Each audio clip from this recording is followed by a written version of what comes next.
હું ટ્રેનમાં ટીટી હતો। છેલ્લા 20 વર્ષથી હું આ નોકરી કરતો હતો। સ્ટેશન પર અવનવા પ્રકારના લોકો આવતા જતા, પણ એક છોકરી છેલ્લા 2 દિવસથી સ્ટેશન પર આવીને રોજ બેસી રહેતી હતી।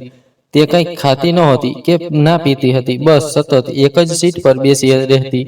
ઘણી ટ્રેનો આવી અને નીકળી ગઈ, પણ તે ક્યારેય કોઈ ટ્રેનમાં ચડી નહોતી। મને ખૂબ આશ્ચર્ય થયું। હું ચા અને કેક લઈને તેને આપવા ગયો અને ખાવા માટે આગ્રહ કર્યો, પણ તેના ચહેરા પર ચાદર ઢાંકેલી હતી। પણ ના જાણે કેમ તેની આંખો મને જાણીતી લાગી રહી હતી। મેં તેને પૂછ્યું કે જો કોઈ સમસ્યા હોય તો મને કહો, હું તમારી મદદ કરીશ। જેવી તે છોકરીએ ચાદર હટાવી તેમ મારા હોશ ઉડી ગયા। હું ઉતાવળે યુનિફોર્મ પહેરીને રૂમમાંથી બહાર આવ્યો હતો। મારી પત્ની મને જોઈને બોલી, એકવાર મારો હાલ પણ પૂછી લો। હંમેશા તમે તમારી મમ્મી પાસે જ બેસો છો, એકવાર પણ તમે રૂમમાં નથી આવ્યા, અને આજે પણ તમે તમારી મમ્મીના રૂમમાં જ સૂઈ ગયા। આ કેવો ન્યાય છે સુમિત? તેની વાત સાંભળીને હું તરત બોલ્યો, હું રૂમમાં આવવા માંગતો હતો, પણ મમ્મી ખૂબ ઉદાસ હતા એટલે હું તેમની પાસે જ લેટી ગયો।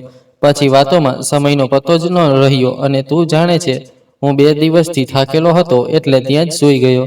હવે બતા, શું વાત છે? કોઈ તકલીફ છે? તે મોઢું બનાવીને બોલી, જઈને તમારી મમ્મીને જ પૂછો કે શું તકલીફ છે અને કેવી ઉદાસી છે। તમને તેમના કારણે મારી બિલકુલ ચિંતા નથી। 2 દિવસથી તમે મારી પાસે પણ નથી આવ્યા। લગ્ન થઈ જાય પછી માતા કરતાં પત્નીનો હક વધારે હોય છે। તેની વાત સાંભળી હું તરત બોલ્યો, બિલકુલ નહીં। માતાનું ફરજ પોતાની જગ્યાએ અને પત્નીનું ફરજ પોતાની જગ્યાએ હોય છે। આવી વાતો ન કર, અને જો કોઈ તકલીફ હોય તો મને કહે, નહીં તો હું નીકળું છું। જોબનો સમય શરૂ થઈ ગયો છે। તારી વાતોના કારણે જ મને મોડું થઈ રહ્યું છે। મારી વાત સાંભળી મારી પત્ની તરત રસોડામાં ગઈ અને ત્યાં ગુસ્સે વાસણો પટકવા લાગી અને વાત વધવા લાગી, હા, અહીં તો હું ખાવાનું બનાવવા જ આવી છું ને? ખબર નહીં કેમ મારી સાથે લગ્ન કર્યા એવું લાગે છે, જાણે હું તમારા પર બળજબરીથી ઠોકી દેવામાં આવી છું। એક બાળકને જન્મ આપ્યો, કોઈ ઉપકાર નથી કર્યો। આ બાળકની ખબર પણ લેવી પડે છે। બાળક રાત્રે પપ્પા પપ્પા કહીને સૂઈ ગયું, પણ તમને બિલકુલ ચિંતા નથી। કેવી વાત છે આ? તે ઊંચા અવાજે ચીસો પાડી રહી હતી। મેં એક નજર મારી માતાના રૂમ તરફ નાખી અને શાંતિથી તેની પાસે આવી ગયો। તે કંઈક વધુ કહે તે પહેલા મેં તેનો હાથ પકડી લીધો અને તેને જોતા નરમાઈથી બોલ્યો, જો તારી પણ માં છે, તું તારી માં પ્રમાણે જ મારી તકલીફને સમજ। મારા પપ્પા નથી, મમ્મીને મારા સાથની જરૂર હોય છે। હું તારી વાત સમજુ છું, તું શું કહેવા માંગે છે, પણ તું જવાન છો, સમજદાર સ્ત્રી છો। જો તું આવી હરકતો કરીશ તો હું ક્યાં જઈશ?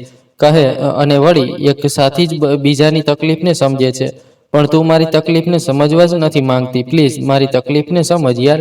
મમ્મી પણ જરૂરી છે। પપ્પાના ગયે હજી કેટલો સમય થયો છે કે તું આવી હરકતો કરે છે? મારી વાત સાંભળી મારી પત્ની શાંત થઈ ગઈ અને મોઢું બનાવીને બોલી, બસ આજ સફાઈ આપવી આવડે છે તમને। હવે હું શું કહું તમારી મરજી, પણ તે દિવસ દૂર નથી જ્યારે હું આ ઘર છોડીને ચાલી જઈશ અને તમે એકદમ એકલા રહી જશો। ત્યારે તમને ખબર પડશે કે પત્ની શું હોય છે। જ્યારે ના વખતે કપડાં ધોવાયેલા મળે, ના ઘરે આવતા ખાવાનું બનાવેલું મળે। તેની વાત સાંભળીને મેં તરત તેને ગળે લગાવી લીધી અને તેના માથાને પકડીને બોલ્યો, અરે તને શું થઈ ગયું? પ્લીઝ માફ કરી દેને, હવે આવું નહીં થાય।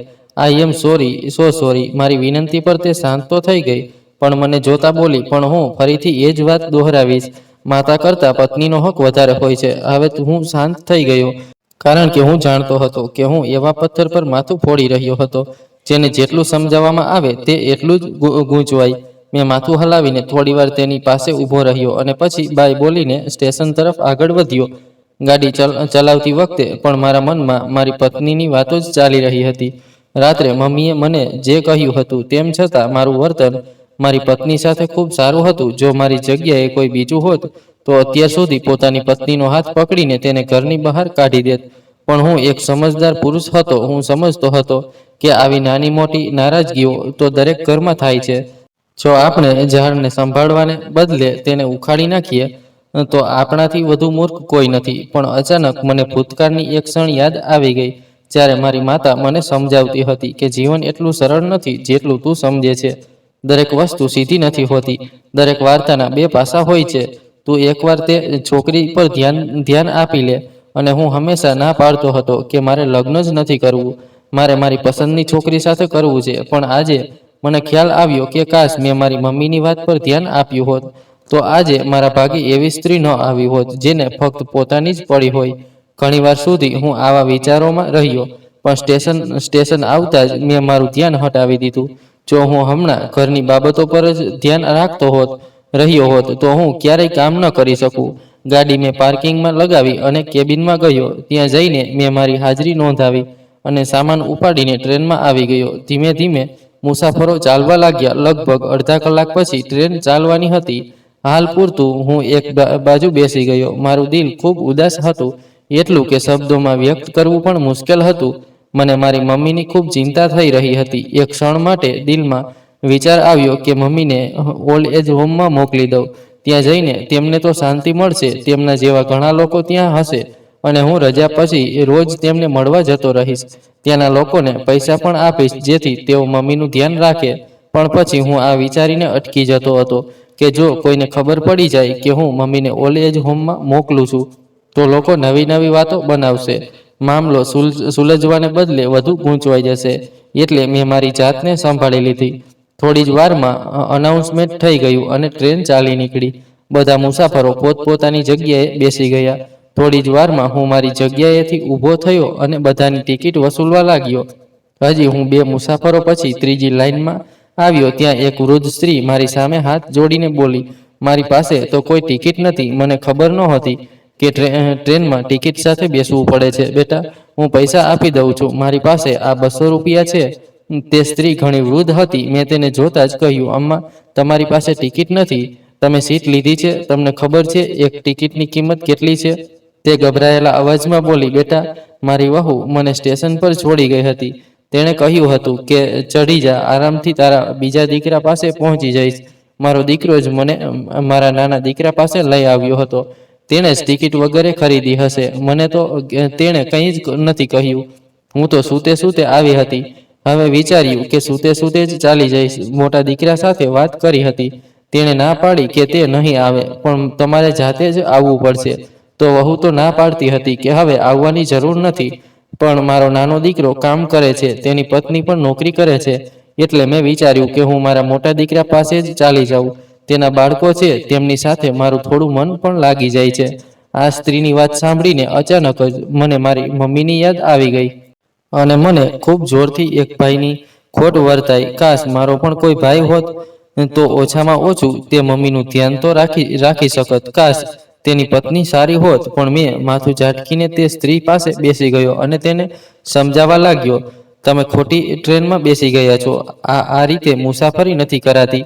જેવું હું તે સ્ત્રીનો ચહેરો જોતો, તરત જ મને મારી મમ્મી યાદ આવી રહી હતી. ન જાણે કેમ તે સ્ત્રીના ચહેરામાં મને મારી મમ્મી દેખાતી હતી. એટલે મેં મારા ખિસ્સામાંથી તેના પૈસા આપી દીધા. ટિકિટ વસૂલ કરીને આગળની લાઈનમાં ચાલ્યો ગયો. દિલમાં ઘણી ઉદાસી હતી. મમ્મીની વાતોએ મારું મન પણ ઘણું ખરાબ કરી દીધું હતું. જે રીતે મારી પત્ની મારી મમ્મી સાથે વર્તન કરતી હતી, કેટલાક દ્રશ્યો તો મેં મારી આંખે જોયા હતા અને કેટલીક વાતો મમ્મીએ કહીને મને ખૂબ પરેશાન કરી દીધો હતો. આમ જ ઘણીવાર સુધી હું ટિકિટ વસૂલતો રહ્યો અને પછી જઈને બેસી ગયો આગલા સ્ટેશન પર. જેવી ગાડી ઊભી રહી, હું તરત ઉતરી ગયો અને હવે બીજી ટ્રેનમાં ચડવાનો ઈરાદો હતો જેથી પાછો ફરી શકું. તે પહેલાં હું કેબિનમાં ગયો, ત્યાં હાજરી નોંધાવી અને બધું સંભાળીને બીજી ટ્રેનમાં આવી ગયો. આ ટ્રેન આગળ અડધા કલાક પછી ચાલવાની હતી. હું ફરીથી ખરેખર વિચારોમાં ખોવાઈ ગયો હતો. કંઈક વિચારીને મેં મારો મોબાઈલ ફોન કાઢ્યો અને મારી પત્નીને ફોન કર્યો. 2 રિંગ પછી તેણે કોલ રિસીવ કર્યો. તે કંઈ બોલે તે પહેલાં જ મેં કહ્યું, જો સુનિધિ, મેં કંઈક વિચારીને તને ફોન કર્યો છે. આશા રાખું છું કે તું મારી વાત સમજીશ. મારો અવાજ સાંભળતા જ તે બોલી, ખબર છે, તમે તમારી મમ્મી માટે જ ફોન કર્યો હશે કે હું તેમનું ધ્યાન રાખું. જો સુમિત, આવું ન થાય. હું પણ ચાહું છું કે મારા બાળક અને પતિ સાથે શાંતિભરી જિંદગી જીવવું, પણ તમારી મમ્મી મારા માથે સવાર થઈ ગયા છે. તેમનો કોઈ બંદોબસ્ત કરો. તેની વાત સાંભળતા જ મને ગુસ્સો આવી ગયો અને હું ખૂબ ગુસ્સાના લહેકામાં બોલ્યો, ચૂપ, બિલકુલ ચૂપ. તારો અવાજ પણ ન આવે. તને ખબર છે તું શું બોલે છે? તે મારી મમ્મી છે. તું તેમના માટે આવા શબ્દો કેવી રીતે વાપરી શકે છે? તે તરત બોલી, જો તમને આટલું ખરાબ લાગે છે તો મને છોડી દો. હું મારી મમ્મીના ઘરે ચાલી જઈશ, કારણ કે મારું તમારી મમ્મી સાથે બિલકુલ નથી ચાલતું. દરેક નાની વાતે તેઓ મને ટોકે છે. દરેક વાતે મારા બાળકને ઠપકો આપે છે. હું ક્યાં સુધી તેમનું આવું વર્તન સહન કરતી રહીશ? હું તરત બોલ્યો, તે તારો દીકરો છે તો તેમનો પૌત્ર પણ છે. આ વાત ન ભૂલ. અને આ ઘર મારી મમ્મીના નામે છે. તેમનો કોઈ બંદોબસ્ત નથી કરી શકાતો. જો તારે મારી સાથે રહેવું હોય તો મારી મમ્મીને સમજવું જ પડશે. અને આટલી તકલીફ ન આપ સુનિધિ કે હું મારું કામ પણ શાંતિથી ન કરી શકું. મારી વાત સાંભળી તે તરત બોલી, મેં તમને કોઈ તકલીફ નથી આપી. તમે ઘરેથી જતા હતા ત્યારે પણ મેં તમારી મમ્મી વિશે કોઈ બુરાઈ નથી કરી. તમે જ આખી રાત તેમની પાસે રહ્યા, તેમણે તમારા કાન ભર્યા છે, એટલે જ તમે સવારે મારી સાથે ઝઘડો કર્યો અને હવે પણ પત્ની સાથે વાત કરવાને બદલે તમારી મમ્મીનો જ ટોપિક લઈને બેઠા છો. તે સ્ત્રી જ બરાબર નથી, હંમેશા તમારા કાન ભરતી રહે છે. પછી તમે કહો છો કે હું ખરાબ છું. તે કંઈ વધુ કહે તે પહેલા હું બોલ્યો, બસ બહુ થયું. હવે તું કોઈ ઉલટી સીધી વાત નહીં કરે. મેં તને ફોન એટલે કર્યો છે કે મમ્મીનું ધ્યાન રાખજે. આજે રાતે હું પાછો આવી જઈશ અને આશા રાખું છું કે તારી તરફથી મને કોઈ ફરિયાદ નહીં મળે. આટલું કહીને મેં ગુસ્સામાં ફોન બંધ કરી દીધો. પણ મને ખાતરી હતી કે આ સ્ત્રી એટલી નિર્દય છે કે મારી મમ્મી ભૂખે મરે પણ તે ખાવાનું નહીં આપે. જો કોઈ વસ્તુ તેને ખરાબ લાગી જાય તો તે કોઈ પણ કિંમતે ન કરે, ભલે હું તેને મારું ચીસો પાડું કે છોડી દેવાની ધમકી આપું. આજ વિચારીને મેં પડોશની આંટી વિભા આંટીને ફોન કર્યો. મારા પહેલા કોલ પર જ તેમણે ફોન ઉપાડી લીધો. તે હેલો કહે તે પહેલા જ મેં તેમને નમસ્તે કહ્યું અને બોલ્યો, આંટી, મેં તમને ખૂબ આશાથી ફોન કર્યો છે. તમે ના નહીં પાડો. મારી વાત સાંભળી તે તરત બોલ્યા, શું થયું બેટા? કંઈ થયું છે? થોડીક ક્ષણો હું શાંત રહ્યો, પછી બોલ્યો, તમે મારી મમ્મીને બપોરનું ખાવાનું પહોંચાડી શકશો? તમે જાણો જ છો કે સુનિધિની આદત કેવી છે. તે અને મમ્મીનું બિલકુલ નથી બનતું. આંટી, તમારી ખૂબ મહેરબાની થશે. તે મારી વાત સાંભળીને બોલ્યા, બેટા, હું તો પહોંચાડી દઈશ. રોજ તો હું જ આપું છું. ફોન કરવાની જરૂર જ નહોતી. હા, પણ હું એટલું જરૂર કહીશ કે તારી પત્નીને સમજાવ. તારી માતાએ જ તને અહીંયા સુધી પહોંચાડ્યો છે. તારા પિતાના મૃત્યુ પછી પણ તેમણે તને ક્યારેય એકલો નથી છોડ્યો. હંમેશા તારા માટે એક પગ પર ઊભા રહ્યા. હવે તારું જ ફરજ છે કે તેમના વૃદ્ધાવસ્થાનો સહારો બન. રોજ એક પડોશી ખાવાનું પહોંચાડે તે સારું નથી લાગતું. તેમની વાત સાંભળી હું તરત પરેશાન થઈને બોલ્યો, તમારો શું મતલબ? તમે મમ્મીને રોજ ખાવાનું આપો છો? તે બોલ્યા, હા, તું તારી મમ્મીને ખર્ચા માટે જે પૈસા આપે છે તેમાંથી થોડા પૈસા તે મને આપે છે, જેથી હું રોજ તેમને બપોરનું ખાવાનું પહોંચાડું. તારી પત્ની તો તેમને બિલકુલ ખાવાનું નથી આપતી. બસ તારી સામે જ નાસ્તો આપવાનો ડ્રામા કરે છે. તારી મમ્મીએ મને તને ન કહેવા માટે મનાઈ કરી હતી. પણ જો બેટા, હું પણ એક માં છું. મારા પણ બે દીકરા છે, પણ મારા દીકરાઓની પત્નીઓ ક્યારેય આવું નથી કરતી, ન કરી શકે. બલકે તેઓ તો તારી મમ્મીનું પણ ધ્યાન રાખે છે. તું થોડું તારા ઘર પર ધ્યાન આપ. પત્નીની સાથે સાથે મમ્મીને પણ સમજ. પ્રેમના કારણે તારી માતાએ આવી રીતે ન છોડ. ઉપરવાળો તને માફ નહીં કરે. તેમની વાત સાંભળીને મારા શરીરમાં આગ લાગી ગઈ. મને હવે સમજાયું કે મારી મમ્મી વિભા આંટીની વહુની વાતો કેમ કરતી રહેતી હતી. એટલે ખાવાનું આપનાર તે હતી, કારણ કે જે ખાવાનું આપે માણસ તેનો જ વધુ ઉલ્લેખ કરે. મને આ વાત હવે સમજાવા લાગી. ઘણીવાર સુધી હું બિલકુલ સ્તબ્ધ બેસી રહ્યો અને પછી જેવું ટ્રેનનું એલાન થયું, હું શાંતિથી ટિકિટ લેવા પાછો પહોંચી ગયો. પણ મારું દિલ અંદરથી રડી રહ્યું હતું. હું ખૂબ ઉદાસ થઈ ગયો હતો. આંખોમાં આંસુ પણ આવી ગયા હતા. જો માણસનો સાથી ખોટો નીકળે તો આખી જિંદગી માટે ફક્ત પસ્તાવો જ રહે છે. મારી સાથે પણ કંઈક આવું જ થઈ રહ્યું હતું. થોડી વાર પછી અનાઉન્સમેન્ટ થઈ ગયું, જેના કારણે મારે મારું ધ્યાન કામ પર લગાવવું પડ્યું. ના ઈચ્છવા છતાં મારા આંસુને અંદર જ સમાવી દીધા. થોડી વાર પછી હું ઊભો થયો અને બધાની ટિકિટ વસૂલવા લાગ્યો. સમય ધીમે ધીમે પસાર થતો જતો હતો. રાત્રે 8 વાગે મારી બીજી ટ્રેનમાં ડ્યુટી હતી, પણ મેં ના પાડી દીધી, કારણ કે હવે મારે ઘરે જવું હતું. હું ટ્રેનમાંથી ઉતરીને બહાર નીકળ્યો ત્યાં અચાનક મારી નજર એક છોકરી પર પડી. સવારે જ્યારે હું ટ્રેનમાં ચડ્યો હતો ત્યારે પણ મેં તે છોકરીને ત્યાં બેઠેલી જોઈ હતી, અને હવે પણ તે એમ જ બેઠી હતી. જેવી તેની નજર મારી નજર સાથે ટકરાઈ, તે ગભરાઈને પોતાની જગ્યાએથી ઊભી થઈ અને તરત જ ભીડમાં ગાયબ થઈ ગઈ. એક ક્ષણ માટે મને આશ્ચર્ય થયું કે આ કેવું વર્તન છે, પણ મેં માથું ઝાટકી દીધું. કદાચ મારો ભ્રમ હશે. પછી હું શાંતિથી બહાર આવ્યો, મારી ગાડી લીધી અને ઘર તરફ ચાલ્યો ગયો. આજે મેં નક્કી કરી લીધું હતું કે હું મારી પત્ની સાથે વાત કરીશ. તેને પૂછીશ કે તે શું ઈચ્છે છે. જો તે મારી મમ્મીને સહન નથી કરવી તો આજે મને સ્પષ્ટ કહી દે, જેથી હું મમ્મીનો કોઈ બંદોબસ્ત કરું કે પછી તેનો કોઈ બંદોબસ્ત કરું. કારણ કે મને મારી મમ્મીની ખૂબ ચિંતા હતી. એમાં કોઈ શંકા નહોતી કે તે ક્યાંય ને ક્યાંય સાચી હતી, પણ શું તેની જવાબદારી નથી કે તે મારી મમ્મીને સંભાળે? પણ હું તેને હુકમ કરતો હતો, તેના માટે જરૂરી હતું કે તે મારી મમ્મીનું ધ્યાન રાખે. ધ્યાન પણ કંઈ વધુ નહોતું, ફક્ત સવારનો નાસ્તો આપવો, બપોરનું ખાવાનું આપવું અને રાતનું ખાવાનું આપવું. આ ઉપરાંત મારી મમ્મી તેને બિલકુલ પરેશાન નહોતી કરતા. મારી મમ્મીના કપડાં ધોવા માટે એક સ્ત્રી આવતી હતી. તેમના શરીરની માલિશ માટે પણ એક સ્ત્રી આવતી હતી. તેમના રૂમની સફાઈ માટે પણ એક સ્ત્રી આવતી હતી. બધાને પૈસા હું મારા ખિસ્સામાંથી જ આપતો હતો, ફક્ત એટલા માટે કે મારી પત્નીને કોઈ તકલીફ ન થાય. પણ જો તે મારી મમ્મીને ખાવાનું પણ ન આપે તો પછી આવી સ્ત્રીનો શું ફાયદો? ક્યાંક ને ક્યાંક મેં લગ્ન તો મારી મમ્મી માટે જ કર્યા હતા. પપ્પાના જવાથી તેઓ ખૂબ એકલા પડી ગયા હતા. હાથ પગ બિલકુલ નિર્જન થઈ ગયા હતા. આ જ કારણ હતું કે મેં લગ્ન કર્યા, કે શાયદ એક સ્ત્રીથી તેમનું મન બહેલાય. પણ તે સ્ત્રી જ મારી મમ્મીને નિર્જન રાખી રહી હતી, તો પછી તેનો પણ કોઈ ફાયદો નહોતો. મારું મન એટલું ખરાબ થઈ ગયું હતું.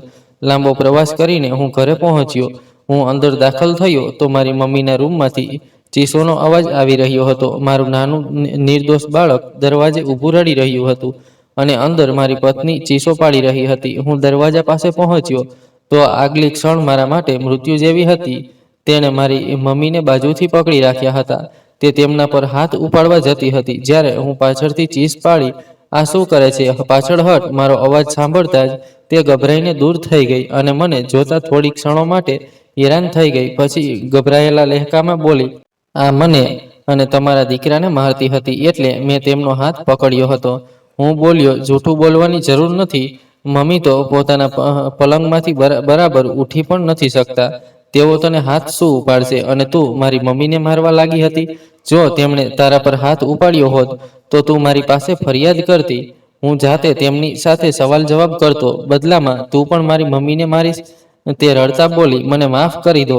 તેઓ તમારા દીકરાને પણ મારતા હતા, એટલે મને ગુસ્સો આવી ગયો. કોઈ પણ માં પોતાની ઓલાદ પર હાથ ઉઠાવવાનું સહન નથી કરી શકતી. હું દુઃખથી ભરેલી નજરે મારી પત્નીને જોતો રહ્યો. જે સ્ત્રી પર હું આટલો ભરોસો કરતો હતો, તે મારી પીઠ પાછળ મારી મમ્મી સાથે આવું કરે? હું તરત મારી મમ્મી તરફ આગળ વધ્યો, જેઓ ઊભા ખરાબ રીતે રડી રહ્યા હતા. મેં તરત મારી માતાને ગળે લગાવી લીધા અને માથું થપથપાવતા બોલ્યો, બસ મમ્મી, હું આવી ગયો છું. હું તેનો બંદોબસ્ત કરું છું. તમે શાંત થાઓ. તે બોલ્યા, કોઈના બંદોબસ્તની જરૂર નથી બેટા. તું ફક્ત મારો બંદોબસ્ત કરી દે. મારે આ ઘરમાં નથી રહેવું. આ ઘર તારા પપ્પાએ તારા માટે બનાવ્યું હતું. તેઓ મને હંમેશા એક જ વાત કહેતા કે આ મારા દીકરાનું ઘર છે. અહીં તેનું કુટુંબ આબાદ થશે. તેમને પોતાની પત્નીની પણ કોઈ ચિંતા નહોતી. જ્યારે તું મને એકલી છોડીને મારાથી પહેલા આ દુનિયામાંથી ચાલ્યો ગયો, મને હવે કોઈની કોઈ ચિંતા નથી. મને ઓલ્ડ એજ હોમમાં છોડી આવ, જ્યાં બધા વૃદ્ધ લોકો રહે છે. તેમની વાત સાંભળીને મેં ભીની આંખોથી મારી પત્નીને જોયું અને ગર્જના કરતા બોલ્યો, જા અહીંથી, હું આવું છું તારી સાથે વાત કરવા. તે ગભરાઈને નીકળી ગઈ. કદાચ તેને અંદાજો નહોતો કે હું રાત્રે જ પાછો આવી જઈશ. મારી મમ્મીએ મારો હાથ પકડીને મારી સાથે પલંગ પર બેસતા બોલ્યા, બેટા, હું સાચું કહું છું, અહીં રહેવું એ સમસ્યાનું સમાધાન નથી. તારું બાળક પણ મોટું થઈ રહ્યું છે. થોડા સમય પછી તેને પણ રૂમની જરૂર પડશે, તો મારો બંદોબસ્ત કરી દે. વિભાએ કહ્યું હતું કે તેની ઓળખીતી 2 સ્ત્રીઓ પણ ત્યાં રહે છે. ત્યાં તેમનું ખૂબ સારી રીતે ધ્યાન રાખવામાં આવે છે. હું પણ ત્યાં રહી લઈશ અને તને ક્યારે કોઈ દોષ નહીં આપું, કારણ કે તે મારું ધ્યાન રાખવા માટે ઘણું કર્યું છે. તેમની વાત સાંભળીને હું ગુસ્સાથી બોલ્યો, ના મમ્મી, તમારા માટે હું એક નર્સ રાખીશ અને આ સ્ત્રીને આજે જ હું મારા ઘરમાંથી કાઢી નાખીશ. એવી સ્ત્રીને હું મારા ઘરમાં નહીં રાખું જે મારી મમ્મીને તકલીફ આપે. તેને હવે મારા ઘરમાં જગ્યા નહીં આપું. મારી મમ્મી માથું ના હલાવતા બોલ્યા, ચૂપ થઈ જા બેટા, તારે બિનજરૂરી ઉલટી સીધી વાતો કરવાની જરૂર નથી. હું નથી ઈચ્છતી કે તારું ઘર બરબાદ થઈ જાય. મારી તો હવે ઉંમર વીતી ગઈ છે. તું તારી જિંદગીને ખુશહાલીથી જીવ. તેણે ક્યારેય મારા પર હાથ નથી ઉપાડ્યો. આજે ન જાણે કેમ તેને ગુસ્સો આવી ગયો, કારણ કે વિભાની વહુ મારી પાસે આવીને બેસી ગઈ હતી. ખેર, હવે તે જે જોયું તે પછી કંઈક અલગ કહેવાની જરૂર નથી. બસ તું મારો બંદોબસ્ત કરી દે. હું મારું સામાન બાંધી રહી છું. તેમની વાત સાંભળીને હું તડપીને બોલ્યો, ઉપરવાળાને વાસ્તે મમ્મી, મને આટલું શર્મિંદા ન કરો પ્લીઝ. તમે ક્યાંય નહીં જાઓ અને આ સ્ત્રીનું મન તો હું આજે ઠીક કરીશ. જો તે મારા માટે જરૂરી છે તો મારી મમ્મી પણ મારા માટે ખૂબ મહત્વના છે. જો તે મારી જિંદગીમાં છે તો ફક્ત તમારા કારણે. જો તમે તેની સાથે મારા લગ્ન ન કરાવ્યા હોત તો હું તેની સાથે જિંદગી કેવી રીતે વિતાવતો. મારી મમ્મી મને સમજાવવા લાગ્યા પણ મેં તેમને શાંત કરી દીધા. હું મારી મમ્મી વિના રહેવું વિચારી પણ નહોતો શકતો. થોડી વાર હું તેમની પાસે બેઠો અને પછી ઊભો થઈને મારી પત્નીના રૂમ તરફ આગળ વધ્યો. આજે તેની સાથે સ્પષ્ટ વાત કરવાનો ઈરાદો હતો. હું રૂમમાં દાખલ થયો તો તે જમીન પર બેસીને ખરાબ રીતે રડી રહી હતી. મને જોતા જ તેણે મારા પગ પકડી લીધા અને આંસુ વહાવતા બોલી, સુમિત, મને માફ કરી દો. હું મારા કરેલા પર ખૂબ શર્મિંદા છું. મારે તમારી મમ્મી સાથે આવું વર્તન ન કરવું જોઈએ. બસ મને ખરાબ લાગે છે કે તેઓ મારી જગ્યાએ બીજાની વહુને વધુ મહત્વ આપે છે. તમે જ કહો, આ નાદરીત નથી? હું તેમની વહુ છું. તેઓ મને વહુ કેમ નથી સમજતા? હું તેને જોતા જ કડવા લહેકામાં બોલ્યો, કારણ કે તારું ચરિત્ર સારું નથી. જો તું વહુની જગ્યાએ તેમની દીકરી બની જાય તો તેઓ તને મારાથી વધુ મહત્વ આપે. તું તેમને ફક્ત સાસુ તરીકે જ જુએ છે. જે ખોટું છે તે ક્યારેય તેમને માતા નથી સમજ્યા. હંમેશા તું તેમની સાથે બદતમીજી કરતી આવી છે. તે ક્યારેય તેમને પોતાના નથી સમજ્યા. તારામાં બિલકુલ અપનાપણું નથી. આજે તું મારી મમ્મી પર હાથ ઉપાડવા લાગી હતી. આ નોબત આવી ગઈ છે. તે ફરીથી મારા પગ પકડતા બોલી, હું માફી માંગુ છું. હવે હું ફરીથી ક્યારે આવું નહીં કરું. પ્લીઝ મને માફ કરી દો. તેનું રડવું જોઈને હું શાંત થઈ ગયો. ખેર, મમ્મીએ મને સખત ના પાડી હતી કે તું ઉતાવળમાં કોઈ ખોટું પગલું નહીં ભરે. એટલે હું અટકી ગયો. સમય ધીમે ધીમે પસાર થતો જતો હતો. આખી રાત મારી ખૂબ અજીબ રીતે પસાર થઈ. થોડી વાર હું મારી પત્ની પાસે બેઠો, પછી મારી મમ્મી પાસે આવી ગયો. તેમની એક જ જીદ હતી કે મને ઓલ્ડ એજ હોમમાં છોડી આવ. મારે અહીં નથી રહેવું. મેં ખૂબ મુશ્કેલીથી તેમને સંભાળ્યા. બીજા દિવસે સવારે હું સમય પહેલા કામ પર નીકળી ગયો અને મારી પત્નીને સખત ના પાડી કે હવે તું મમ્મી સાથે ખરાબ વર્તન નહીં કરે. હું તારી આગળ હાથ જોડું છું. મારી માતા માટે મિન્નતો કરવા પર તે રાજી થઈ ગઈ. પછી હું સ્ટેશન આવી ગયો. હું હમણાં જ સ્ટેશનમાં દાખલ થયો ત્યાં અચાનક મારી નજર તે બેન્ચ પર પડી જ્યાં મેં ગઈકાલે એક સ્ત્રીને જોઈ હતી, જે મને જોતા ગભરાઈને ભીડમાં ખોવાઈ ગઈ હતી. અને એકાદ બનાવે તે સ્ત્રી હજુ પણ ત્યાં જ બેઠી હતી, આંખોમાં થાક, નમેલું માથું, ચહેરા પર ચાદર. તેને જોતા જ ખબર પડી હતી કે તે ખૂબ પરેશાન છે. એક ક્ષણ માટે મારા દિલમાં વિચાર આવ્યો કે શા માટે ન જઈને આ સ્ત્રી પાસે પૂછું કે શું કારણ છે, તું આટલી પરેશાન કેમ લાગે છે? પણ હું અટકી ગયો. ક્યાંક તે મારા જવાથી ગભરાઈ ન જાય.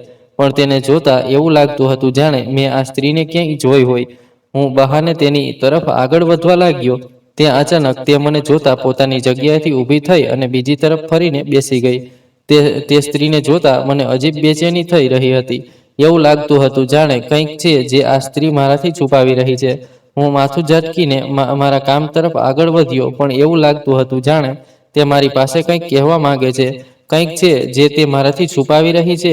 હાલ પૂરતું હું મારી પોતાની પરેશાનીઓમાં એટલો ફસાઈ ગયો હતો કે મેં ધ્યાન આપવું જરૂરી ન સમજ્યું. થોડી જ વારમાં ટ્રેનનું એલાન થયું અને તે ચાલી નીકળી.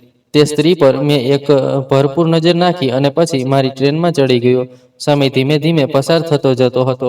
મારી પાછા ફરવાની વાર લગભગ 8 કલાક પછી આવી, પણ તે સ્ત્રી હજુ પણ ત્યાં જ બેઠી હતી. મારું મન ખરાબ થવા લાગ્યું. આ સ્ત્રી કેમ ન ગઈ? ગઈકાલે પણ અહીં જ હતી અને હવે પણ અહીં જ છે, અને મેં અત્યાર સુધી તેને કંઈ ખાતી પીતી પણ નથી જોઈ. હાલ પૂરતું હું ખૂબ થાકી ગયો હતો એટલે મારા કેબિનમાં ચાલ્યો ગયો, પણ હવે બેચેની મારા અસ્તિત્વ પર છવાઈ ગઈ હતી. કંઈક વિચારીને હું કંટ્રોલ રૂમ તરફ આગળ વધ્યો અને ફૂટેજ જોવા લાગ્યો. શું આ સ્ત્રી આ સમય દરમિયાન ક્યાંય ગઈ હતી કે પછી બેસી જ રહી? મારા કંટ્રોલ રૂમના એક માણસ સાથે ખૂબ સારી વાતચીત હતી.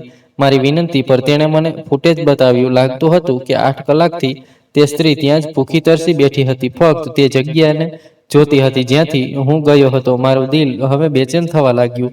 આખરે આ કોણ છે? શાયદ આ મારી રાહ જોતી હશે. આટલી વાર ભૂખ તરસથી માણસની હાલત ખરાબ થઈ જાય છે.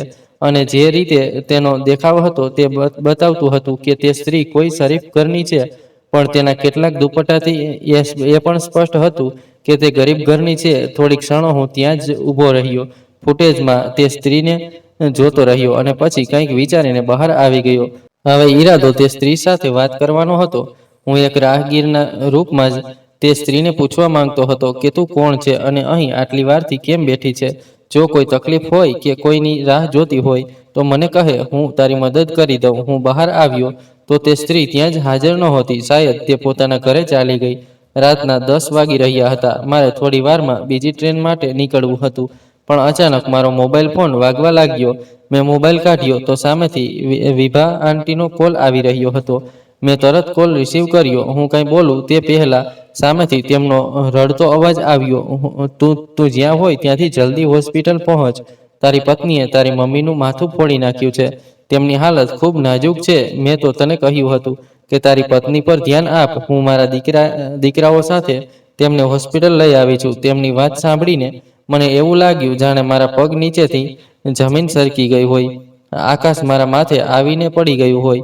પહેલા પપ્પા ગયા, હવે મમ્મી. આ વિચારે જ મારી આત્માને હચમચાવી દીધી.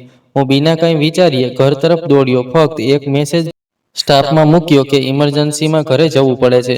મારી પાસે એટલો સમય નહોતો કે હું રોકાઉં, ગેરહાજરી નોંધાવું, પછી જાઉં. હું તરત હોસ્પિટલ માટે નીકળી ગયો. મારી આંખોમાંથી આંસુ વહી રહ્યા હતા. મને ખૂબ તકલીફ થઈ રહી હતી. વિચારતા વિચારતા મારો જીવ નીકળી રહ્યો હતો. લાંબો પ્રવાસ કરીને હું હોસ્પિટલ પહોંચ્યો.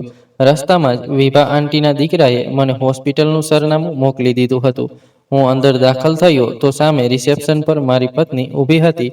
દિલ ઈચ્છતું હતું કે તેનું મોં નીચું નાખું, તેને મારું, પણ હાલ પૂરતું મેં તેને અવગણી. બીના તપાસ કરીએ હું કોઈ પર આરોપ નહોતો લગાવી શકતો. મને ખબર હતી કે આ હરકત તેણે જ કરી હશે, પણ હાલ પૂરતું મેં મારી મમ્મી પર ધ્યાન આપવું વધુ જરૂરી સમજ્યું. રિસેપ્શન પર મેં મારી મમ્મી વિશે કહ્યું તો તેમણે સાઈડ ફ્લોર પર જવા કહ્યું. તેઓ આઈસીયુમાં હતા. હું વિના કંઈ વિચારીએ દીવાનાની જેમ ઉપરની તરફ દોડ્યો. લિફ્ટ પાસે ખૂબ ભીડ હતી એટલે હું સીધો સીડીઓથી ગયો. મારી હાલત એવા માણસ જેવી થઈ રહી હતી કે જો તેને સારા સમાચાર ન મળે તો તે મરી જશે. હું જલ્દી ત્યાં પહોંચ્યો તો સામે મને વિભા આંટી બેઠેલા દેખાયા. તેઓ ખૂબ ખરાબ રીતે રડી રહ્યા હતા. મમ્મી સાથે તેમનો ખૂબ ઓછા સમયમાં આટલો સારો સંબંધ બની ગયો હતો. મને જોતા જ તેઓ મારા ગળે લાગી ગયા. હું બોલ્યો, મમ્મી કેવા છે? ક્યાં છે? તેઓ રડતા બોલ્યા, તારી માતા બાલ બચી ગયા છે. ઉપરવાળો તારી પત્નીને તેનું પરિણામ જરૂર બતાવશે. પણ મને વિશ્વાસ નથી આવતો કે કોઈ સ્ત્રી આટલી નિર્દય પણ હોઈ શકે. મારી વહુ તારી મમ્મીને બપોરનું ખાવાનું આપવા આવી હતી. તેને આ વાત એટલી ખરાબ લાગી કે તેણે તારી મમ્મી પર હુમલો કરી દીધો. ઉપરવાળાની કૃપા હતી કે હું સાંજે ચા લઈને તારી મમ્મી પાસે પહોંચી ગઈ. મને શું ખબર હતી કે તેઓ મને આવી હાલતમાં મળશે. મેં તરત મારા દીકરાઓને ફોન કર્યો અને તેમની સાથે હોસ્પિટલ આવી ગઈ. ઘણો ખર્ચ થયો છે બેટા, તું મારા દીકરાઓને પૈસા આપી દે. તેમની વાત સાંભળી હું તરત બોલ્યો, હા આંટી, હું તમારો હંમેશા ઋણી રહીશ. તમારો એક પૈસો હું પાછો આપી દઈશ. મારી મમ્મી કેવા છે? તેઓ બોલ્યા, હવે બહેતર છે, પણ ડોક્ટરે તેમને આઈસીયુ રૂમમાં રાખ્યા છે. આજે તેઓ ત્યાં જ રહેશે. સવારે તેમને ડિસ્ચાર્જ કરવામાં આવશે. તું હવે તારી પત્ની તરફ થોડું ધ્યાન આપ. તેમની વાત સાંભળીને મેં માથું હાની ગરજમાં હલાવ્યું અને નીચે આવી ગયો. મારી પત્ની હજુ રિસેપ્શન પાસે જ પરેશાન દેખાતી ઊભી હતી. પગલા ચાલતા હું તેની પાસે પહોંચ્યો. તે રડવા લાગી. ડરથી દિવાલ સાથે લાગતી જતી હતી. હું કંઈ બોલું તે પહેલા જ તે જમીન પર બેસી ગઈ અને કાન પર હાથ રાખીને ચીસો પાડવા લાગી, જેના કારણે ઘણી ભીડ એકઠી થઈ ગઈ. હું તેની નજીક પણ નહોતો ગયો. મને સમજાઈ ગયું કે અહીં પણ તે કોઈ ડ્રામેબાજી કરશે. પણ અચાનક તેના નાકમાંથી લોહી નીકળવા લાગ્યું તો હું ગભરાઈને તેની તરફ આગળ વધ્યો. તે મને જોતા બોલી, મને માફ કરી દો, મેં આ બધું જાણી જોઈને નથી કર્યું. આ બધું મારાથી અજાણતા થયું. હું મારી હરકત પર ખૂબ શર્મિંદા છું. મને સમજાતું નહોતું કે હું શું બોલું. આટલું કહેતા અચાનક તે મારી બાહોમાં બેહોશ થઈ ગઈ. હું તરત તેને ડોક્ટર પાસે લઈ ગયો. તેને ચેકઅપ વગેરે થયું અને પછી ડોક્ટરે જે વાત મને કહી તે સાંભળીને હું હેરાન રહી ગયો. તે બોલ્યા, આને મગજનો રોગ છે. આ એક એવા રોગમાં છે જેનો ઈલાજ હવે જીવનભર નથી. આ મગજના દર્દી બની ગયા છે. આ પોતાની રીતે વાતો વિચારીને તેના પર પ્રતિક્રિયા આપશે. જો કોઈ વાત કરતું હશે તો તેમને લાગશે કે તેમના વિશે જ બુરાઈ કરે છે. જો કોઈ તેમની વિરુદ્ધ જતું હશે તો તે ખોટા અર્થ કાઢશે. હાલ પૂરતું તમે આને કોઈ મગજની હોસ્પિટલમાં દાખલ કરાવી દો, કારણ કે આની તબિયત બરાબર નથી. આ બીજા કોઈને પણ નુકસાન પહોંચાડી શકે છે. ડોક્ટરની વાત સાંભળીને હું બિલકુલ સ્તબ્ધ થઈ ગયો. મને સમજાતું નહોતું કે હું કેવી રીતે પ્રતિક્રિયા આપું. એટલે કે મારી પત્નીનું વર્તન આથી જ ખરાબ થઈ રહ્યું હતું, કારણ કે તે મગજના રોગમાં હતી. થોડી જ વાર સુધી હું કંઈ બોલી ન શક્યો. પછી માથું હલાવીને શાંતિથી ત્યાંથી નીકળી આવ્યો. હાલ પૂરતું હું મારી પત્નીના ઘરવાળાઓ સાથે વાત કરવા માંગતો હતો અને આ સ્ત્રી સાથે સંબંધ ખતમ કરવા માંગતો હતો. તે પાગલ હતી કે નહીં મને તેનાથી કોઈ ફરક નહોતો પડતો, પણ હવે હું તેની સાથે કોઈ સંબંધ નહોતો રાખી શકતો. તેને મારી મમ્મી પર હાથ ઉપાડ્યો અને હું મરી જઈશ તો પણ આ નહીં ભૂલી શકું. બીજા દિવસે જ અમને છૂટી મળી ગઈ. મેં બીજા દિવસે જ તેના ઘરવાળાઓ સાથે વાત કરી અને તેને મોકલી દીધી. 2 દિવસ સુધી હું મમ્મીની સેવા કરતો રહ્યો અને પછી એક કાબેલ અને ભરોસાપાત્ર સ્ત્રીને મમ્મી સાથે રાખીને હું મારા કામ પર નીકળી ગયો. મને મારા દીકરાનો અફસોસ હતો, પણ હું શું કરું? હું મજબૂર હતો. આજે પણ રોજની જેમ સ્ટેશન પર ઘણી ભીડ હતી, પણ મારી નજર તેવી તે બેન્ચ પર ગઈ. આ વખતે હું મારી જગ્યાએથી હલી ન શક્યો. તે છોકરી આજે પણ ત્યાં જ બેઠી હતી.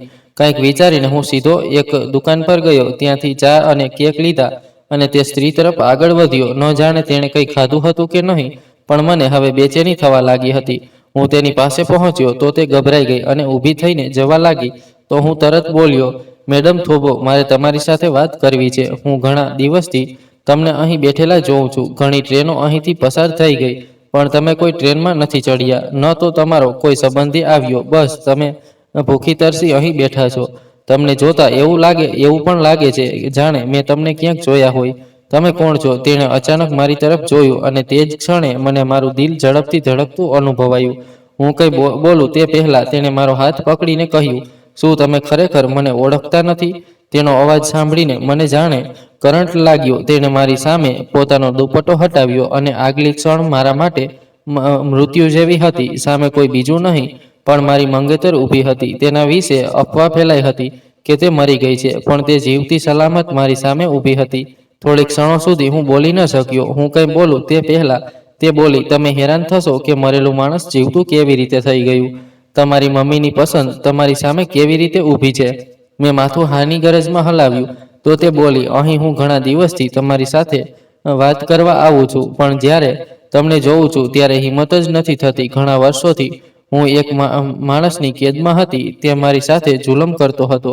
કહેવા ખાતર તેણે આખા ખાનદાનની સામે મારી સાથે લગ્ન કર્યા હતા, પણ તે મને લઈને ચાલ્યો ગયો. મને લાગ્યું કે શાયદ તેને એકલા રહેવું ગમે, પણ તેણે ત્યાં જઈને જે ખબર આપી તે સાંભળીને હું હેરાન રહી ગઈ. તે આ રીતે સ્ત્રીઓ સાથે લગ્ન કરતો અને પછી તેમને તકલીફ આપતો, પછી તેમને વેચી દેતો કે તેમની હત્યા પણ કરી નાખતો. પણ તે માણસને મારાથી પ્રેમ થઈ ગયો હતો, એટલે તેણે મને ન મારી પણ એક રૂમમાં કેદ કરી દીધી. મારી આંખો સામે ઘણી છોકરીઓ મૃત્યુની નીંદ સૂઈ ગઈ અને હું કંઈ ન કરી શકી. પણ કહેવાય છે ને, બુરાઈ વધુ દિવસ ટકતી નથી. મારી મુલાકાત એક માણસ સાથે થઈ જે આ ઘરમાં માલ ખરીદવા આવ્યો હતો. તેને મારી આંખોથી પણ પ્રેમ થઈ ગયો અને આ પ્રેમના બદલામાં તેણે મને ત્યાંથી મુક્તિ આપી. પણ મેં તેને દગો આપીને સીધો પોલીસ સ્ટેશન ગઈ અને તે બધા સામે રિપોર્ટ નોંધાવીને તેમના આખા ગેંગને પકડાવી દીધી. પણ તમારી પાસે પહોંચતા મને ઘણો સમય થઈ ગયો. એ વર્ષોમાં મેં ફક્ત તમારી સાથે જ પ્રેમ કર્યો. મને નથી ખબર કે હવે તમે પરણેલા છો કે નહીં, પણ હું તમને ખૂબ પ્રેમ કરું છું. મંગણી મારા માટે ખૂબ મહત્વની હતી.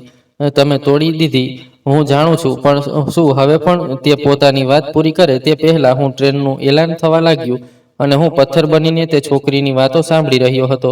મને પણ યાદ હતું જ્યારે એલાન થયું કે તે મરી ગઈ છે. મારી મમ્મી ખૂબ રડ્યા હતા. મારી મમ્મીને સુહાના ખૂબ ગમતી હતી. થોડી ક્ષણો સુધી હું શાંત રહ્યો. પછી તેના ઘરવાળાઓ વિશે પૂછ્યું તો તેણે ખૂબ દુઃખી લહેકામાં કહ્યું કે તેના ઘરવાળાઓએ તેની સાથે સંપર્ક નથી રાખવા માંગતા. તેમને ડર લાગે છે કારણ કે હું એ ગેંગમાં રહીને આવી છું જે લોકોની હત્યા કરે છે. તો શું તમે મને અપનાવશો કે તમે પણ મને ધૂતકારશો? મને સમજાતું નહોતું કે હું શું નિર્ણય લઉં. પણ જે તકલીફમાંથી મારી મમ્મી પસાર થઈ રહ્યા હતા તે વખતે જો અમે મનચાહી સ્ત્રી તેમને મળી જાય તો તેઓ ઠીક થઈ શકે. મેં તે જ પળે હા કહી દીધી અને તેને લઈને હું મારા ઘરે આવી ગયો. મમ્મીએ જ્યારે સુહાનાને જોયું તો તેઓ ખૂબ રડ્યા. તેને છાતી સાથે ચાંટી લીધી અને મારા લગ્ન સાદગીથી તેની સાથે થઈ ગયા. બીજા દિવસે મારી સાસે મારા દીકરાને મારી હવાલે કરીને ચાલી ગઈ. સુનિધિને તો મેં પહેલા જ છૂટાછેડા આપી દીધા હતા. તે મોં બનાવતી ગઈ અને એ પણ કહીને કે હવે અમને તમારી સાથે કોઈ સંબંધ નથી રાખવો. મેં પણ મારા દીકરાને સ્વીકાર્યો અને પછી મને ખબર પડી કે તે સ્ત્રીને કોઈ મગજની બીમારી નહોતી. આ બધું તેના ઘરવાળાઓની એક ચાલ હતી. ડોક્ટરને ખરીદીને તેના મોંમાંથી આ શબ્દો બોલાવવા, આ બધું તેના ઘરવાળાઓની યોજના હતી. તે સ્ત્રીને મારી મમ્મી સાથે બિનજરૂરી ચીડવું ગમતું હતું. આવી સ્ત્રીઓ હંમેશા એકલી રહી જાય છે. હવે હું આ છોકરી સાથે ખુશ છું. તે ખૂબ સારી અને ભલી છે. તેણે મારી મમ્મીને પણ સંભાળી, મારા બાળકોને પણ માતાનો પ્રેમ આપ્યો. ખેર, હવે તે પણ ગર્ભવતી છે. ટૂંક સમયમાં અમે ફરીથી માતા પિતા બનવાના છીએ. હવે ઉપરવાળા પાસે પ્રાર્થના છે કે મારી જિંદગીમાં ખુશીઓ જ હોય. હું હવે તમને બધાને એ પણ કહેવા માંગીશ કે તમે તમારી પત્નીને માતા કરતા દરજ્જો ન આપો, પણ એટલા અંધા પણ ન બનો કે તમારી મમ્મી તકલીફમાંથી પસાર થઈ રહ્યા હોય અને તમે ફક્ત પત્નીને જ જોતા હો. માતાને ક્યારેય પત્નીથી ઉપર ન થવા દો. સુહાનાના આવવાથી આ ઘરમાં જાણે ફરીથી જાન આવી ગઈ હતી. પહેલા જે દિવાલો શાંત હતી, રસોડામાં ફક્ત વાસણોનો અવાજ ગૂંજતો હતો, ત્યાં હવે હાસ્યના અવાજો આવવા લાગ્યા. મમ્મીના ચહેરા પર પણ હવે થાકની જગ્યાએ શાંતિ હતી. તેઓ ઘણીવાર કહેતા કે મને લાગે છે જાણે મારી દીકરી પાછી આવી ગઈ હોય. અને જ્યારે તેઓ આવું કહેતા તો સુહાના બીના કંઈ બોલે તેમની આંખોમાં માથું મૂકી દેતી. તે પળો એટલી શાંત અને સુંદર હતી કે મારું દિલ ફક્ત તેમને જોતા ભરાઈ આવતું. સુહાનાનું વર્તન હવે બિલકુલ બદલાઈ ગયું હતું. જે છોકરીએ ક્યારેય સંબંધો પર ભરોસો ગુમાવી દીધો હતો, તે હવે સંબંધોની માલકીન બની ગઈ હતી. સવારે વહેલું ઉઠવું, મમ્મીની દવા સમયસર આપવી, પછી મારા દીકરા માટે નાસ્તો તૈયાર કરવો, આ બધું તે એવી રીતે કરતી જાણે તે તેના માટે જવાબદારી નહીં પણ બિલકુલ સુકૂન હોય. ક્યારેક હું દરવાજા પાછળ ઊભો રહીને તેને બસ જોતો રહેતો. સુહાનાની દરેક હરકતમાં એક અજીબ નરમાઈ હતી, જાણે તે પોતાની ભૂતકાળની ભૂલોની ભરપાઈ દરેક નાના કામથી કરવા માંગતી હોય. એક દિવસ હું ઓફિસથી પાછો ફર્યો તો જોયું કે મમ્મી અને સુહાના આંગણામાં બેઠા હતા. મમ્મીની ખોળામાં જૂનું આલ્બમ ખુલ્લું પડ્યું હતું અને બંને જૂના ફોટા જોતા જોતા હસી રહ્યા હતા.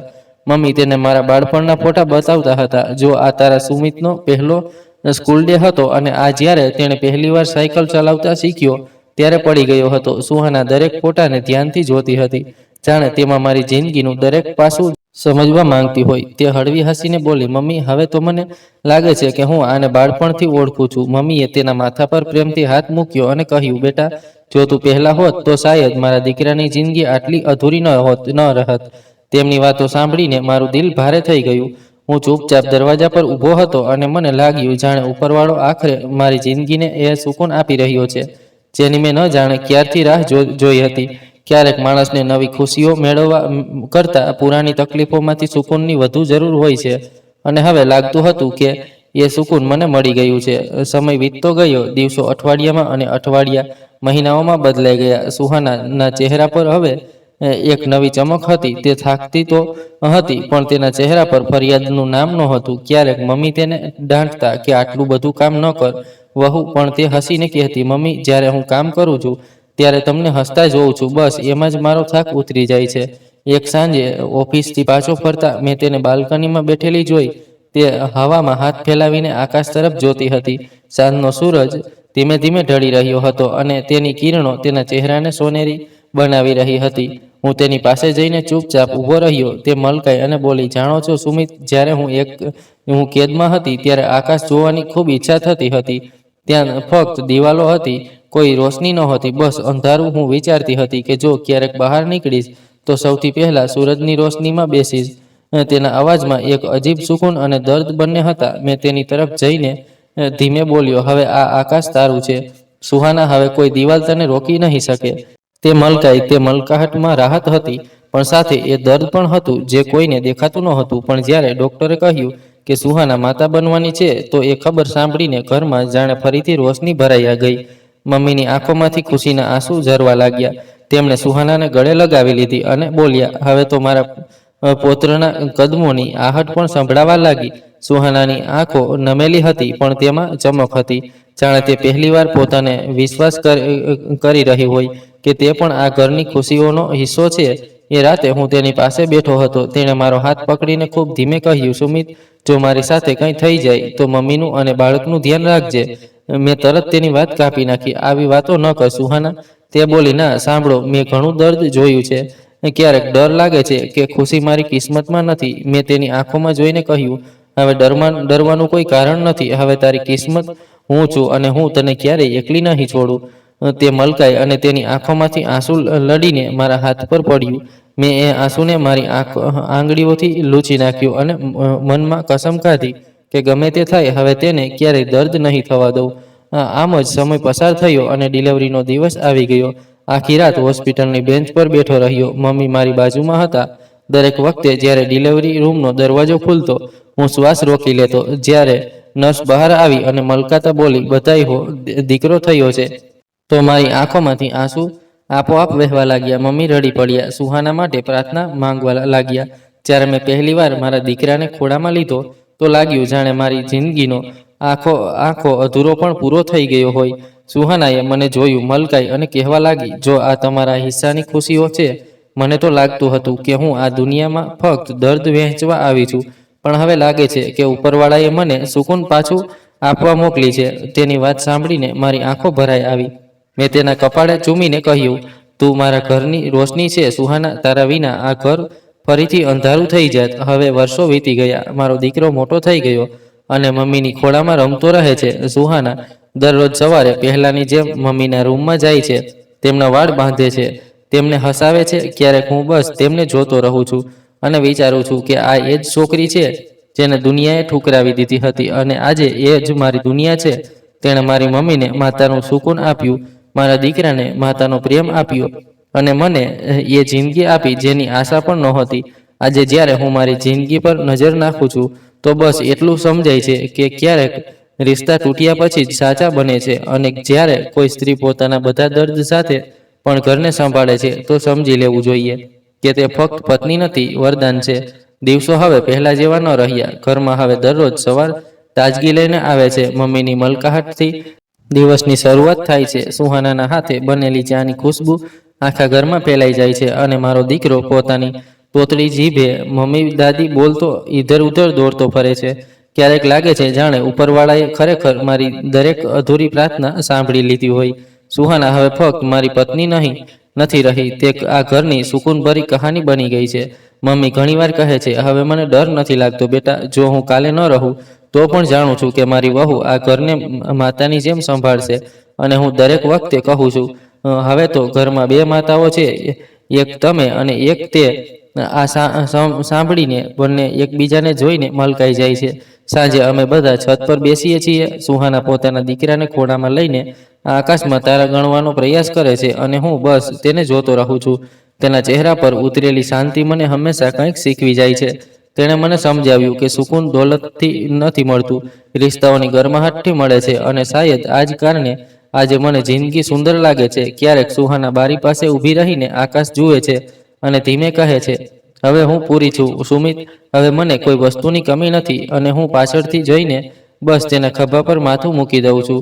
એ પળો એટલી શાંત હોય છે કે જાણે સમય થંભી ગયો હોય. એ વખતે ન કોઈ ભૂતકાળ રહે, ન કોઈ ડર, બસ અમારા બંનેના શ્વાસ અને તેની વચ્ચેનું સુકૂન. રાતના અંતિમ પહોરે જ્યારે બધા સૂઈ જાય તો હું મારા રૂમની લાઇટ બંધ કરીને બહાર આંગણામાં ઊભો રહું છું. હવામાં એ જ ઓળખીતી ખુશ્બુ હોય છે જેમાં સુકૂન બસેલું હોય છે. મમ્મીની પ્રાર્થનાઓ, સુહાનાની મલકાટ અને દીકરાની ખિલખિલાટ મળીને હવે મારી દુનિયા બની ગઈ છે. આ કહાનીમાંથી સૌથી મોટી શીખ એ મળે છે કે રિશ્તા ફક્ત નામ, કાયદા કે રીતિ રિવાજથી નથી બનતા, પણ પ્રેમ, સમજણ અને અપનાપણાથી બને છે. જિંદગીમાં ક્યારેય આપણે આપણા સૌથી નજીકના લોકો સાથે નાની મોટી ઝઘડા, ગુસ્સા કે ગેરસમજના કારણે ખોટા થઈ જઈએ છીએ, પણ જો આપણે તેમને સમજીએ અને તેમના માટે દિલ ખોલીએ તો તૂટેલા રિશ્તા ફરીથી મજબૂત થઈ શકે છે. માફ કરવું અને એકબીજાને તક આપવી એ કોઈ પણ રિશ્તાની અસલી તાકાત છે. દરેકની ભૂલો થાય છે, પણ પ્રેમ અને અપનાપણાથી તેને સુધારી શકાય છે અને ઘરમાં ખુશીઓ પાછી આવે છે. સાચું સુકૂન અને ખુશી બહારની દોલત, શોહરત કે કોઈ વસ્તુથી નથી મળતા. અસલી ખુશી ઘરમાં આપણા પરિવારની વચ્ચે, બાળકોની હસીમાં, માતા પિતાના આશીર્વાદમાં અને આપણા સાથીની મલકાહટમાં હોય છે. જો આપણે આપણા અપના માટે સમય અને પ્રેમ કાઢીએ, તેમની મદદ કરીએ, તેમનું દર્દ સમજીએ અને તેમનો સાથ આપીએ તો દરેક મુશ્કેલી ધીમે ધીમે હળવી લાગવા લાગે છે અને દિલમાં સુકૂન ભરાઈ જાય છે. ભૂતકાળ ગમે તેટલો દર્દનાક હોય, તેનો સામનો કરવો અને તેમાંથી શીખવું ખૂબ જરૂરી છે. જે લોકો પોતાના ભૂતકાળથી ડરે છે કે તેનાથી ભાગે છે, તે ક્યારેય પૂરેપૂરું ખુશ નથી રહી શકતા. સુહાનાની જેમ જો માણસ પોતાના જૂના ડર અને તકલીફોનો સામનો કરે તો તે મજબૂત બને છે અને જિંદગીમાં નવી ખુશીઓ મેળવી શકે છે. પ્રેમ અને અપનાપણું ક્યારેય ખતમ નથી થતા. જો આપણે આપણા પરિવાર અને સાથી માટે ઊભા રહીએ, તેમનું દર્દ સમજીએ અને દરેક હાલતમાં તેમનો સાથ આપીએ, તો દરેક અંધારું આપોઆપ રોશનીમાં બદલાઈ જાય છે. ખુશીઓ અને ભરોસો ધીમે ધીમે આવે છે અને તેને મેળવવા માટે હિંમત, સમજણ અને સાચો પ્રેમ જરૂરી છે. સાચો પ્રેમ અને પરિવાર ફક્ત સારા સમયમાં સાથ આપવા માટે નથી હોતા, પણ મુશ્કેલ સમયમાં પણ એકબીજાનો સહારો બનવા માટે હોય છે. જ્યારે આપણે આપણા અપના માટે ઊભા રહીએ, તેમના દુઃખને સમજીએ અને તેમના માટે પોતાને બલિદાન આપીએ, તો જિંદગી ખરેખર પૂરેપૂરું ખુશહાલ અને સુકૂનથી ભરાઈ જાય છે. આ કહાનીનો સૌથી મોટો હેતુ એ જ છે કે પ્રેમ, અપનાપણું અને પરિવારની ગરમાહટ એ જ જિંદગીની સૌથી મોટી દોલત છે. તેને સમજવું, નિભાવવું અને તેના માટે જીવવું એ જ અસલી ખુશી છે. આ એ જ વસ્તુઓ છે જે દરેક મુશ્કેલી, દરેક દર્દ અને દરેક પરેશાનીની વચ્ચે પણ આપણને ખુશ રહેવાનું કારણ આપે છે. જો આપણે આપણા રિશ્તાઓને સમજીએ, તેમના માટે સમય કાઢીએ અને આપણા પ્રેમને દિલથી નિભાવીએ, તો જિંદગી હંમેશા રોશન, શાંત અને સુકૂનથી ભરેલી બની જાય છે. સાચે જ, જો આપણે આપણા રિશ્તાઓને સમજીએ અને પ્રેમથી નિભાવીએ, તો જિંદગી હંમેશા રોશન, ખુશહાલ અને સુકૂનથી ભરેલી બનાવી શકાય છે. મિત્રો, આશા છે કે તમને અમારી આ કહાની પસંદ આવી હશે. જો કહાની પસંદ આવી હોય તો વિડીયોને લાઈક કરો. જો ચેનલ પર નવા હો તો ચેનલને સબસ્ક્રાઈબ કરો અને હા, નોટિફિકેશન બેલને જરૂર દબાવો, જેથી આગલું અપડેટ તમને સૌથી પહેલા મળે. આભાર.